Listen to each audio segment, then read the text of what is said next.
গ্রাম পর্যায়ে বা মাঠ পর্যায়ে আর্থসামাজিক উন্নয়ন ও নিরাপত্তা নিশ্চিত করা।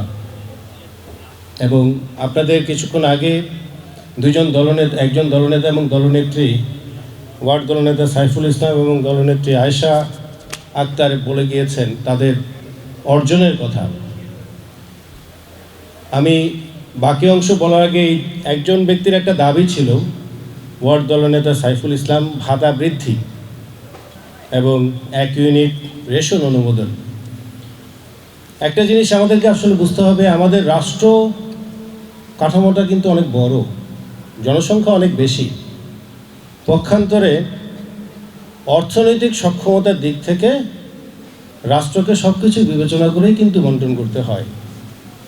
নিঃসন্দেহে সবাই খুশি হবে দিতে, কিন্তু দেওয়ার জন্য যে সক্ষমতাটা প্রয়োজন সেটা হচ্ছে সবচেয়ে বড় প্রশ্ন।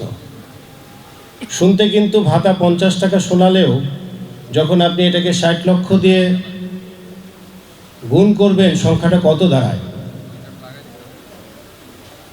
ওটা হচ্ছে বিবেচনার বিষয়। 1 কেজি রেশন বৃদ্ধি করলে বাৎসরিক বাজেটে এটা 34 কোটি টাকার প্রতিফলন আসে।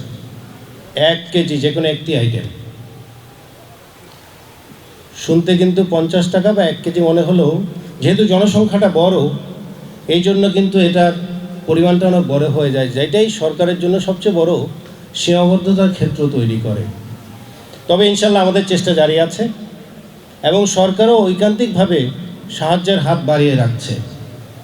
সময় সুযোগ মতো অবশ্যই এগুলো সমাধান হবে এবং অবশ্যই এটার যৌক্তিক এবং বাস্তবসম্মতই সিদ্ধান্ত আসবে।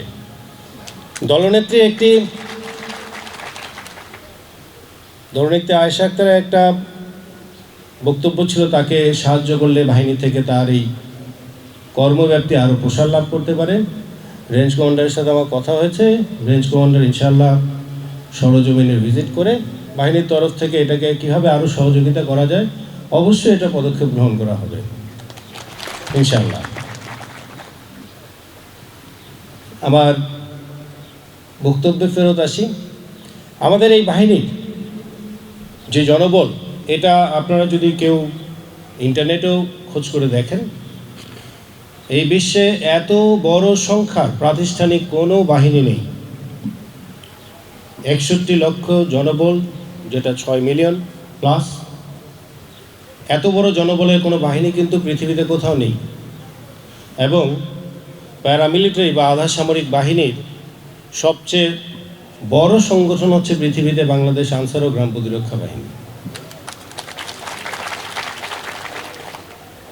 সংখ্যাটা যেমন বড়, দায়িত্বটাও বড় হতে হবে, প্রতিফলনটাও বড় হতে হবে।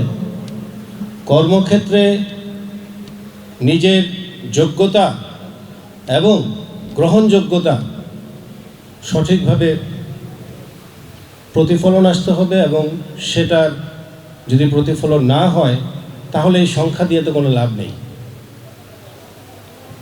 আমরা যেন সেদিকে সজাগ দৃষ্টি রাখি, প্রত্যেকে যেন যে যার অবস্থান থেকে তার দ্বারা যেই অবদান সরকারের বা দেশের জন্য বা আত্মমানবতার সেবার জন্য করা প্রয়োজন, যেটা সম্ভব সেটা সর্বোচ্চ আত্মত্যাগ দিয়ে সেটা করার চেষ্টা করবেন। আমাদের অতিরিক্ত পুলিশ সুপার এবং অতিরিক্ত জেলা প্রশাসক কিছুক্ষণ আগে বললেন যে আমরা যেন সকলে একত্রে কাজ করি এবং আরও অধিক প্রত্যয়ী হই। আজকে এই জেলা সমাবেশে আপনাদের কাছে যেই অনুরোধটা ওনারা করেছেন, আমি নিশ্চিত আপনারা যদি এটা পালন করেন সেটা আপনার জন্য মঙ্গল, বাহিনীর জন্য মঙ্গল, দেশের জন্য মঙ্গল হবে। সেটা সবাই একটু চেষ্টা করবেন। মানুষের অসাধ্য কিছু নাই, চেষ্টা করলেই সম্ভব। এটা আপনারা চেষ্টা করবেন, অবশ্যই দেশের উন্নতি হবে। এবং কিছুক্ষণ আগে ভিডিও চিত্রে আপনারা একটা জিনিস দেখেছেন, আমাদের একজন উপদেষ্টা বলেছেন তারুণ্যের শক্তিকে কাজে লাগানোর জন্য, তারুণ্যের শক্তির কাজে লাগানোর যেই উপায়টা আমাদের আছে, যেহেতু মাঠ পর্যায়ে আমাদের যোগাযোগ আছে, তারুণ্যের শক্তিকে আপনারা স্বাবলম্বী করে তোলা, তার আর্থসামাজিক উন্নয়ন এবং দেশ গঠনে তাকে আত্মনিয়োগ করার জন্য যদি আপনারা অনুপ্রাণিত করতে পারেন তাহলেই প্রকৃত অর্থে তারুণ্য শক্তিটা কাজে লাগবে।